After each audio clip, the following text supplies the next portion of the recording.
메이저리그 전경기 리뷰를 한눈에 오늘의 MLB 이제 네이버 프리미엄 콘텐츠에서 만나보세요. 안녕하세요, 연우입니다. 안녕하세요, 도상현입니다. 송성문 선수가 포스팅을 통해 샌디에고와 계약했습니다. 오늘은 송성문의 계약과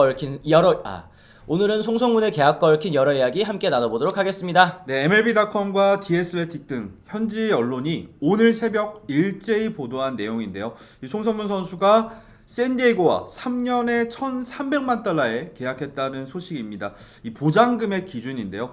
보장금액 기준으로 했을 때 1,300만 달러는 우리나라 돈으로 했을 때 약 192억 원에 해당하는 금액입니다. 송성문 선수는 지난 8월 키움 구단과 6년에 120억 원 전액 보장 조건으로 BFA 단연 계약을 맺었지만 메이저리그 진출로 키움과의 단연 계약은 자동으로 파기가 됐습니다. 이 송성문 선수가 이번에 따낸 계약은 연봉 기준으로 했을 때는 키움의 조건을 무려 3배나 넘어서는 조건이죠. 현행 포스팅 시스템 규정에 따르면 원 소속 구단이 받는 포스팅비는 선수 계약의 규모에 따라서 정해집니다. 송성문은 보장 계약 금액이 2,500만 달러 이하이기 때문에 키움은 계약 규모의 20%, 즉 260만 달러를 챙길 수가 있게 됐는데요. 260만 달러는 약 38억 정도입니다. 최근 발표된 키움의 올 시즌 상위 40인 연봉 총액이 44억 가량이었으니까 송성문 선수의 포스팅비로만 올해 쓴 연봉의 대부분을 또 회수할 수가 있게 됐습니다. 키움 출신으로 메이저리그를 밟은 선수는 이제 강정호와 박병호, 김하성, 이정우, 김혜성, 송성문까지 6명이 됐는데요. 거의 뭐 메이저리그 상원학교네요. 네. 앞서 ESPN의 호르헤 카스티오 기자는 송성문의 포스팅에 5개 구단이 관심을 보였다라고 밝혔었는데 실제로 오퍼까지 이어진 구단은 샌디에고와 에인절스인 것으로 현재까지는 알려졌습니다. 에인절스는 지난 겨울 김혜성 영입전에도 참전을 했었던 팀인데요. 에인절스는 올 시즌 72승 90패로 아메리칸 리그 서부지구 꼴찌를 차지했고요. 전반적으로 로스터에 확실한 주전이 없는 상황이라서 내야 보강에 적극적으로 나선 것으로 보입니다. 에인절스는 샌디에고에 앞서서 송성문 선수에게 오퍼를 건넸습니다만 샌디에고가 막판에 금액 조건을 높이면서 영입전 승리를 거뒀다고 합니다. 영입을 원한 구단 중 하나로 알려졌었던 시애틀은 아예 오퍼조차 하지 않았던 것으로 또 밝혀지기도 했네요. 네, 송성문이 여러 구단에게 관심을 받은 이유는 최근 2시즌 동안 보여줬었던 엄청난 성장세 덕분입니다. 이 송성문 선수는 지난해를 기점으로 확 다른 선수가 됐고 올해도 가파른 상승세를 이어가면서 지난해 활약을 넘어서는 활약을 펼쳤죠. 이 송성문 선수는 올해 144경기 전 경기에 출전을 해서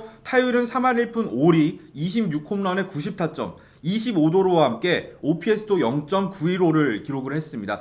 지난해 때려낸 19개 홈런을 넘어서 커리어 처음으로 20홈런 고지를 밟았고요. 동시에 20-20 클럽도 가입을 하면서 호타 준족의 면모를 보여줬습니다. 네, 송성문의 계약을 최초로 보도한 프랜시스 로메로 기자는요, 자신의 SNS에 한 스카우트는 송성문을 김하성과 김혜성 사이에 재능을 갖춘 선수라고 평가했다라고 전했습니다.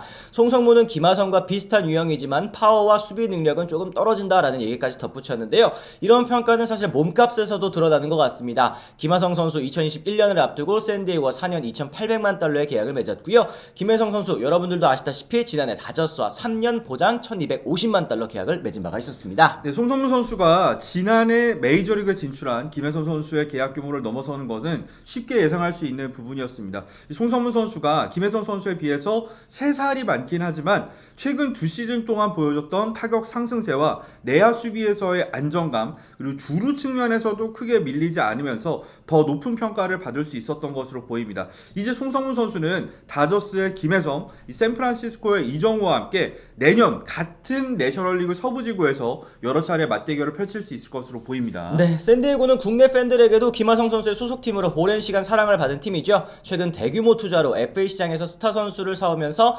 다크호스로도 떠올랐고 다저스와도 신흥 라이벌 관계를 형성하면서 구단 역사상 최전성기를 달렸습니다.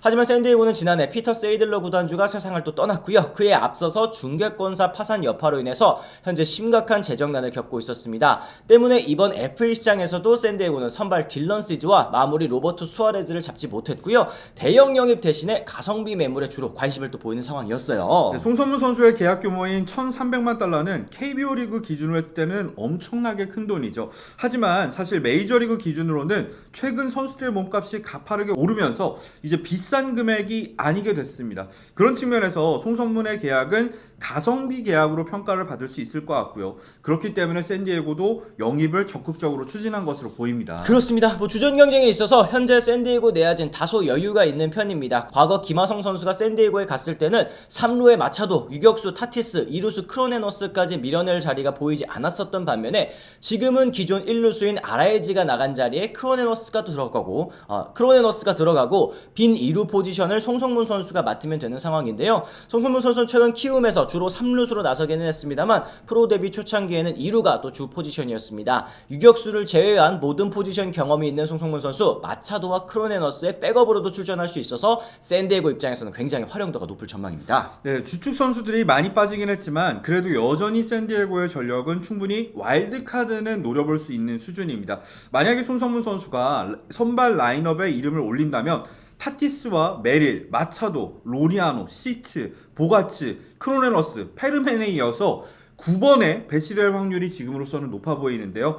선발진도 킹과 피베타, 머스그로브까지는 나쁘지 않고요. 밀러와 모레온, 에스트라다 등으로 구성된 불펜 필승조는 아직까지도 리그 최강 수준입니다. 사실 지난해 김하성 선수가 뛰었을 때와는 많은 로스터 변경이 있지는 않은 만큼 익숙한 선수들을 다시 볼 수 있게 됐다는 점도 송성문 선수를 응원하는 팬들 입장에서는 반가운 일이라고 할 수 있겠습니다. 그렇습니다. 뭐 우리나라 팬 여러분들 입장에서도 중계 보기 굉장히 또 편한 이렇게 서부지구를 갔다는 것도 굉장히 또 반가운 일인데요. 오늘 이처럼 저희가 샌디에고와 계약한 송성문 선수에 대한 이야기 한번 나눠봤습니다. 여러분들께서도 송성문 선수의 계약을 보고 드신 생각들 댓글 통해 남겨주시면 또 좋을 것 같고요. 이현우의 MLBTV는 비시즌에도 매일 있는 스토브리그 소식 영상과 라이브를 통해 전해드리고 있습니다. 저희 채널 구독하시면 하루 동안 있었던 모든 메이저리그 이야기 받아보실 수가 있으니까요. 잊지 말고 구독과 알람 설정까지 꼭 부탁드리도록 하겠습니다. 네, 그리고 제가 독서 모임 커뮤니티 트레바리에서 두 번째 북클럽을 만들었습니다. 야구가 없는 겨울, 함께 야구 얘기를 하고 싶으신